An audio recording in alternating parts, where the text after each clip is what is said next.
Ya, baik saudara-saudara yang kasih, kita akan buka Alkitab kita di dalam Injil Yohanes pada pasal 21 ayat yang ke-20. Kita akan baca bersama saudara-saudara yang kasih. Karena ini adalah ayat yang pertama, baik kita akan bagi berdiri.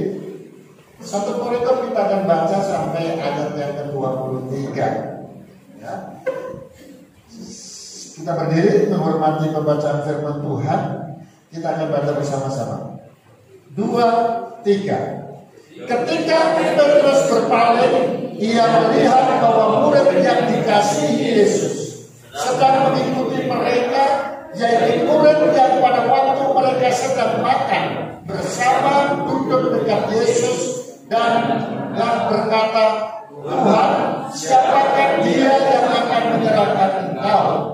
Ketika Petrus melihat, ia berkata kepada Yesus, Tuhan, apakah yang akan terjadi dengan dia ini? Jawab Yesus, jikalau aku menghendaki supaya ia tinggal hidup sampai aku datang, ia bukan urusanmu. Tetapi engkau ikutlah aku. Maka tersebarlah kabar di antara saudara-saudara itu bahwa murid itu tidak akan mati. Tetapi Yesus tidak mengatakan kepada Petrus bahwa murid itu tidak akan mati, melainkan jikalau aku menghendaki supaya ia tinggal hidup sampai aku datang, itu bukan urusanmu. Amin. Silakan duduk. Ya. Jadi saudara-saudara yang kasih, kita sudah baca perikop ini. Jadi perikop ini ya disampaikan oleh Tuhan Yesus sebagai bentuk pengajaran. Ya. Dan ini berada dalam rentang khotbah Yesus, ya, penjelasan ajaran Yesus tentang akhir zaman. Ya, tentang akhir zaman. Maka itu dia berada di pasal terakhir dalam kitab Yohanes. Ya. Nah, saudara-saudara yang kasih, kita melihat apa yang terjadi di sini untuk menjadi potret bagi kita. Ya, yang baik kita teladani, ya. Yang tidak baik tentu kita tinggalkan, saudara-saudara yang kasih. Ya. Mungkin orang berkata, loh, mana ada yang tertulis di dalam Alkitab itu tidak baik? Ya. Saudara-saudara, kita lihat bahwasanya dialog ada di dalam Alkitab. Nah, contohnya dialog antara Yesus dengan iblis. Ya. Nah, kalau dialog Yesus dengan iblis, ya, perkataan Yesus itulah firman Allah. Sekalipun itu ditulis di dalam Alkitab, tapi kalau yang ngomong itu adalah iblis, ya, itu firman Tuhan atau bukan? Ya, tentu bukan, ya. Nah, itulah sebabnya saudara-saudara yang kasih sama seperti apa yang kita dengar saat ini. Ya. Tadi saya mengatakan apa yang baik kita ikuti. Apa yang diajarkan oleh Tuhan, baik itu secara langsung atau tidak langsung, yang merupakan itu kehendak Tuhan, perintah Tuhan, maka hukumnya wajib untuk kita lakukan. Tapi sebaliknya, ya, yang tidak benar, ya, yang tidak baik, jangan dilakukan, ditinggalkan. Ya. Apa itu contohnya? Kita lihat di sini. Ya. Saudara, masa Yesus memberikan pengajaran, ya, dalam khotbah Yesus tentang akhir zaman. Ada begitu banyak Yesus dengan keras mengajarkannya. Nah, saudaraku, maka akhir zaman itu sebuah final. Orang itu nantinya akan berada dalam kebahagiaan kekal atau berada di dalam kesengsaraan kekal. Nah, akhir zaman itu yang menentukan. Ya. Nah, saudara, itulah sebabnya murid-murid mulai berpikir, mulai berkata, ya, ini ayat 12 kita. Gitu kan. Tambah lagi dengan murid-murid yang tidak dibilang sebagai 12 murid. Ya, saudara-saudaraku yang kasih, ingat, ada 12 murid yang dilantik oleh Yesus. Tapi ada banyak murid-murid yang tak terlantik, tapi dia disahkan menjadi murid. Ya, maka kalau kita baca Alkitab, Yesus pernah mengutus 70 murid. Bukan hanya 12, 70 murid, saudara-saudara yang kasih. Tapi pun berapa banyak itu pelayan Tuhan. Nah, tentu sama seperti keadaan di sekarang ini. Nah, keadaan pada zaman itu, saudara-saudaraku yang kasih, murid-murid mulai menilai diri masing-masing. Ya, tidak cukup mereka menilai diri masing-masing, mereka juga menilai orang lain, kawan-kawannya. Ya, kan biasa itu kalau umpamanya di dalam gereja, ya sesama pelayan Tuhan itu menilai. Ya, kadang-kadang aku lebih bagus daripada dia. Ya, ada juga. Aku ingin seperti dia karena dia lebih bagus daripada aku. Ada yang seperti itu, ya. Lalu kemudian muncul pandangan negatif, muncul juga pandangan positif. Saudara-saudara yang kasih, itu dari zaman Yesus sudah ada, saudara-saudara yang kasih. Ya, pelayan-pelayan Tuhan mempunyai karakter seperti ini. Ya, tapi itu kan dikikis, saudara-saudara yang kasih. Hari ini kita akan lihat apa yang terjadi itu. Saudara, tentu Petrus sebagai seseorang yang pernah tercatat di dalam Alkitab memegang kunci, ya sudah sopo guru memegang kunci, saudara-saudara yang kasih. Nah, tentu orang-orang yang berpikir, ya, Petrus ketika akhir zaman, saudara-saudara yang kasih, ya, ketika dunia baru, Yerusalem baru itu ada, terjadi, dunia itu dilenyapkan, akhirnya hanya ada dua tempat, surga dan neraka, saudaraku. Maka Petrus akan dipastikan masuk surga, bukan masuk neraka. Kenapa? Ya, karena Petrus adalah seseorang yang sangat, ya, diperhatikan oleh Yesus. Ya, walaupun dia pernah menyangkal Tuhan Yesus 3 kali. Ya. Sudah yang kasih. Nah, ketika mereka lagi bersama-sama, Petrus melihat, ya, ketika Petrus berpaling, dia melihat bahwa murid yang dikasihi Yesus sedang mengikuti mereka. Ini yang disebut oleh Petrus, murid yang dikasihi Yesus itu siapa namanya? Halo, ada ininya, siapa namanya? Murid yang dikasih Yesus. Yang kala itu dia lagi bersama-sama, ya, bersama dengan Yesus, bersama dengan murid-murid yang lain, saudara-saudaraku yang kasih, ya. Nah, Petrus bilang kepada Tuhan Yesus, ya, apa kata Petrus, ya? Tuhan, ya.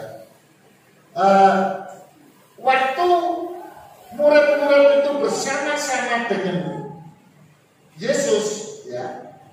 Nah, Petrus mengingatkan, ya, bahwasanya murid yang dikasih Yesus waktu malam perjamuan, sebelum perjamuan, ya kan, Di situ ada Yudas, ya kan?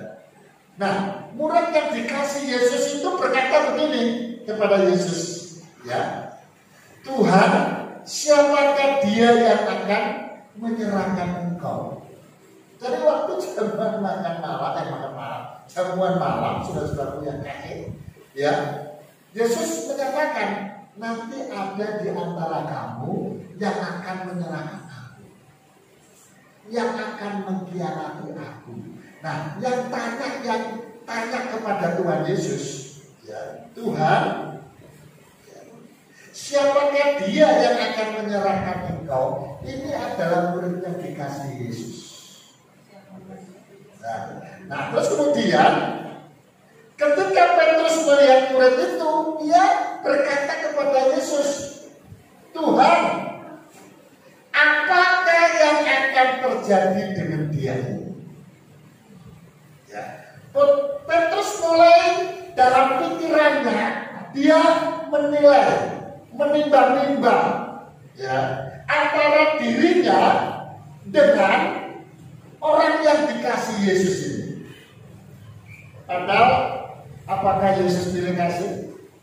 Tidak. Ya.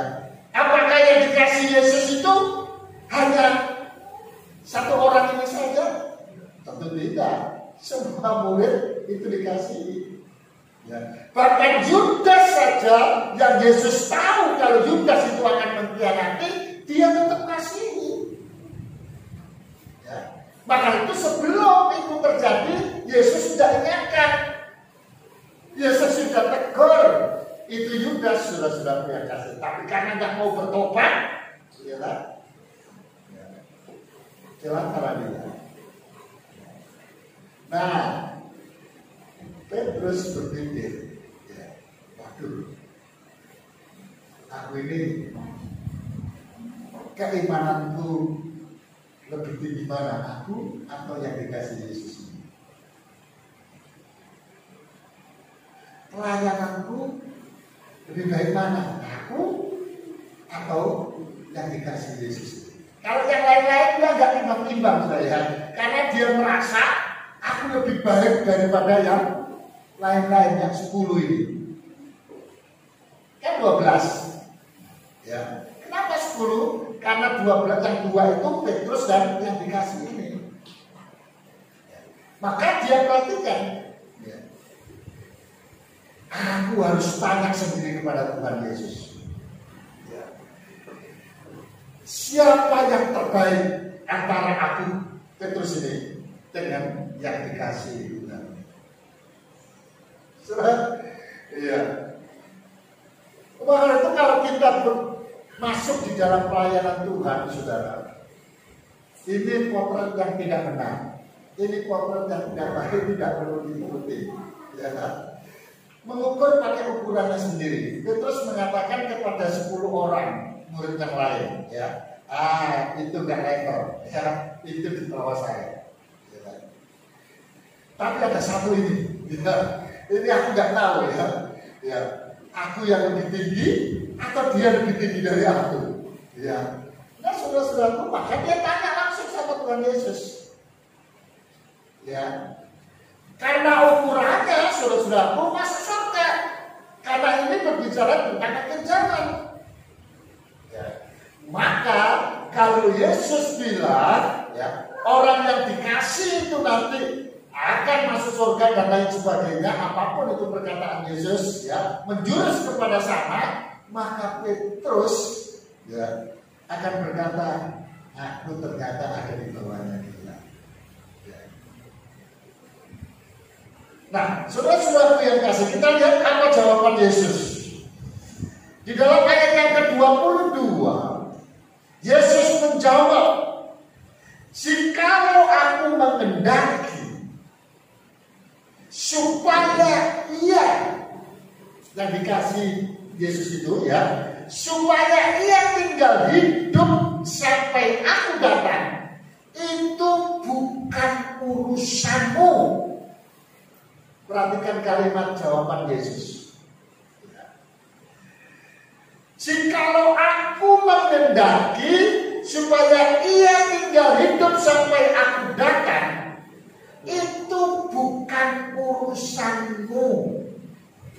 Ya. Tetapi engkau, maksudnya urusanmu, ya, adalah ikutlah aku. Ya, ini penting saudara-saudaraku yang kasih.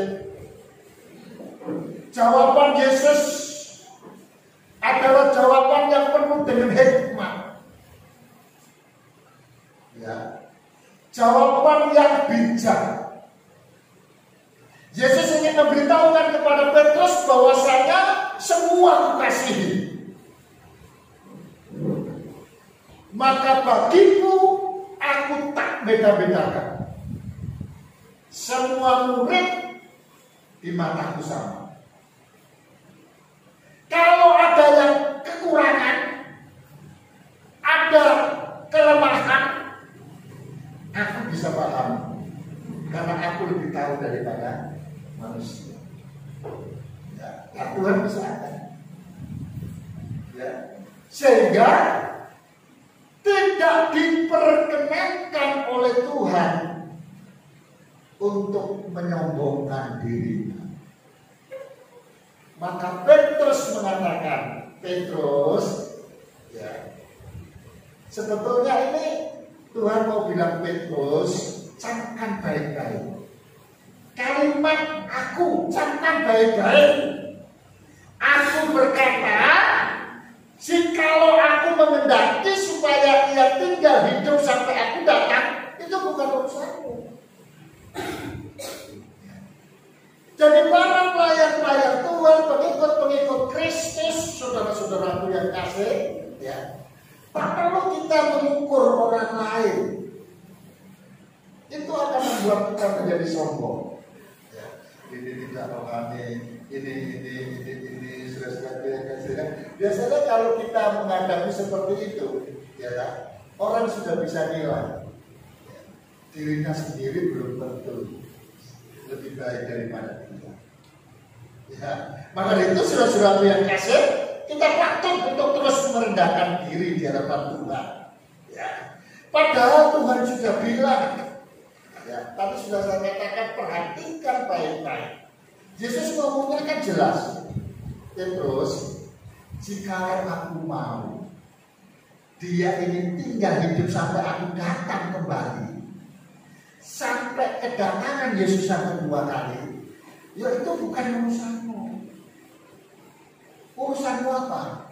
Urusanmu itu kamu ikut aku, kamu melayani aku, ya. Kamu kerja buat Tuhan, kamu melayani aku. Itu urusanmu, itu urusan kita. Ya. Daripada waktu kita membanding-bandingkan dengan yang lain, ya, itu maksudnya saudara-saudara yang kasih, ya. Dan itu harus kita tinggalkan, ya. Kita tinggalkan karena itu bukan urusan kita. Ya. Nah, berbicara tentang urusanmu, banyak orang Kristen itu akhirnya menjadi ikut-ikutan dengan orang dunia. Ya. Yesus katakan, ikuti aku. Ya, yang bukan urusanmu, ya, jangan urusi. Nah, orang Kristen di akhir zaman, ya, banyak sekali suka mengurusi urusan orang. Ya, urusan diri sendiri gak diurus. Nah, ini yang menjadi salah kaprah saudara-saudara yang kasih, ya. Nah, berbicara tentang keadaan kedatangan Tuhan yang kedua kali, saudara-saudara yang kasih. Maka itu di ayat 23 ditekankan lagi, ya. Maka tersebarlah kabar di antara saudara-saudara itu bahwa murid itu tidak akan mati. Padahal Yesus bilang, Petrus, kalau aku mau, ya, dia nggak mati sampai aku datang. Enggak apa-apa, bisa saja. Nah, kalau aku mau, tapi itu kan bukan urusanmu, ya. Lalu kemudian kalau ada tersebar kemana-mana perkataan yang beda dengan apa yang dikatakan oleh Yesus, ya, itu kira-kira ya yang menyebabkan berita itu kemana-mana siapa? Halo? Ya. Siapa? Petrus. Ya. Dalam poin ini potret Petrus yang tidak bagus. Padahal dia adalah hamba Tuhan. Padahal dia sudah memberitakan Injil. Ya. Tapi suka memberitakan sesuatu yang beda. Ini termasuk apa ini? Yesus bilang, ya, bahwasanya aku tidak berkata seperti itu. Lalu kamu katakan seperti itu. Itu namanya apa? Gosip ya? Enggak sudah, apa itu? Orang mana bilang menggede-gede harta. Apa itu? Orang mana bilang menggede-gede harta. Ah, itu kan aku nggak tahu. Nambah-nambah kata. Ya. Itu bukan nambah-nambah kata itu. Kalau nambah-nambahi sudah benar, tapi ditambahin. Nah, ini kan enggak. Yesus nggak bilang itu, dikatakan itu kebalikannya. Dusta. Suatu yang kasih tidak boleh. Ya. Makanya ketika kita mendengar berita, saudara yang kasih, ini kalau kita mendengar berita, sementara Petrus nggak dengar berita. Petrus kan berhadapan langsung sama Tuhan Yesus. Kok bisa berita yang keluar kok beda? Apalagi kalau kita mendengar, ya kan? Mendengar berita dari orang lain, si A, ya. Tanpa kita reject, ya kan? Kalau itu menyinggung kita, kita udah marah, ya. Serang. Lalu kemudian kita kabarkan ke tempat yang lain sesuatu yang sangat berbeda dengan sumbernya. Itu yang salah, saudara yang kasih. Pelayanan rohani yang gereja itu akan menjadi rico, ya. Itu akan menjadi apa namanya? Ada noda. Ya. Ketika orang yang di dalamnya, ya, mengikuti potret poin yang seperti ini dari Petrus. Tuhan bilang kan kalau aku mau,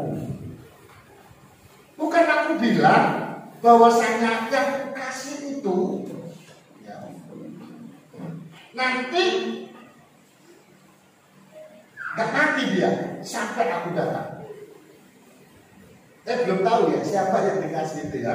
Ayat yang ke-24 itulah dia. Ya. Ayat yang ke-24 dikatakan, dialah murid yang memberi kesaksian tentang semuanya ini dan yang telah menuliskannya. Dan kita tahu bahwa kesaksiannya itu benar. Ya. Yang menulis kitab ini. Ya. Yang menulis kitab ini siapa? Yohanes. Ya. Jadi di situ Tuhan menempatkan Yohanes, Petrus, lalu kemudian Andreas, Yakobus dan lain-lainnya itu sama. Jangan engkau menilai satu dengan yang lain. Ya, itu bukan urusanmu. Yang menilai itu adalah aku, itu maksudnya Tuhan. Ya, nah, yang harus kamu lakukan, kamu itu ikuti aku aja. Ya. Apa yang kamu mau? Ya. Yuk kita akan lihat saudara-saudaraku yang kasih di dalam 1 Tesalonika.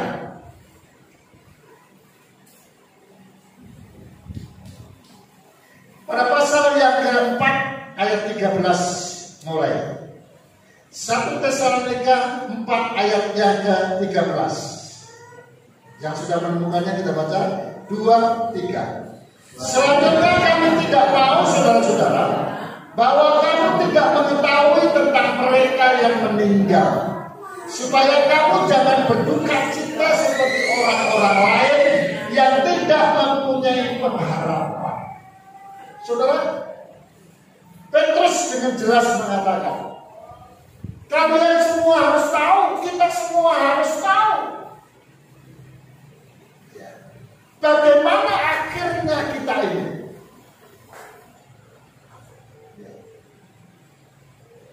Saya punya sahabat, teman sekerja. 4 hari yang lalu istrinya meninggal. 2 hari yang lalu suaminya meninggal. Saudara-saudaraku yang kasih, artinya kita semua itu tidak serentak matinya bareng-bareng. Di dalam sebuah keluarga bisa juga kepala keluarga duluan pulang ke rumah bapak, ya kan? Atau kebalikannya, ya, pendamping, atau anak-anak dan lain sebagainya, ya. Alkitab mengatakan, ya, kami tidak mau, saudara-saudara, bahwa kamu tidak mengetahui tentang mereka yang meninggal, ya, supaya kamu jangan berduka cita. Ya. Jadi kalau kita tahu orang-orang yang kita kasihi, entah anak kita, entah suami kita, entah istri kita, siapapun itu orang yang kita kenal dan lain sebagainya, yang sudah meninggal, ya, Yesus ingin beritahukan kepada kita melalui Paulus, ya, supaya kamu jangan berduka cita, ya. Karena apa? Kalau engkau sudah tahu kemana mereka, engkau sedih-sedih karena ditinggal. Makanya ketika siapapun yang meninggal di antara keluarga kita, pasti kita menangis, ya. Sekuat apapun itu imannya dan lain sebagainya, ya. Kenapa? Karena biasanya sama-sama, di sini tidak bisa lagi, ya. Nah, saudara yang kasih, karena jikalau kita ayat 14 percaya bahwa Yesus telah mati dan telah bangkit, maka kita percaya juga bahwa mereka yang telah meninggal dalam Yesus akan dikumpulkan Allah bersama-sama dengan Dia. Siapapun dia, kalau dia meninggal di dalam Yesus, ya, poin ini mengajarkan kepada kita itu dikumpulkan bersama-sama dengan Dia. Ini kami katakan kepadamu, ayat yang ke-15, dengan firman Tuhan. Saudara perhatikan, ya. Ini kami katakan kepadamu dengan firman Tuhan. Kita yang hidup, yang masih tinggal sampai kedatangan Tuhan, sekali-kali tidak akan mendahului mereka yang telah meninggal. Dan seterusnya sudah bisa baca, ya. Jadi saudaraku, sebetulnya nggak kalah penting sekali bagi kita, ya. Mau meninggal duluan, yang belakangan, ya saudara. Yang penting kalau kita di dalam Yesus, ya. Tuhan lihat, kasih penilaian, Tuhan berkenan kepada kita, ya. Baik yang dahulu meninggal maupun yang belakangan meninggal, itu nanti sama-sama di satu tempat, ya.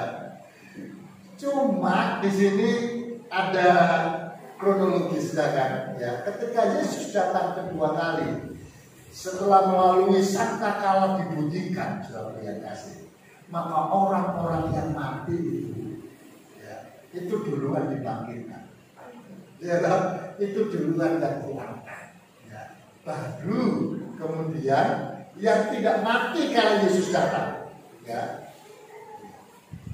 Gimana? Dia disuruh mati dulu, enggak, ya. Tapi dia diubahkan, ya. Dia akan diangkat, ya. Tubuh yang fana ini itu diubah menjadi tubuh kemuliaan, ya. Hanya pakaiannya yang tidak bisa diubah, ya. Pernah melihat film akhir zaman tentang pengangkatan? Ada pendeta khotbah, ya.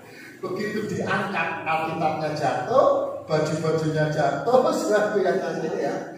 Orang yang lagi duduk di kursi jemaat, saudara yang kasih, ada yang diangkat, Ya, ada yang tidak berangkat, ya dia bingung. Kemana ini ya? Hanya tinggal pakaian saja.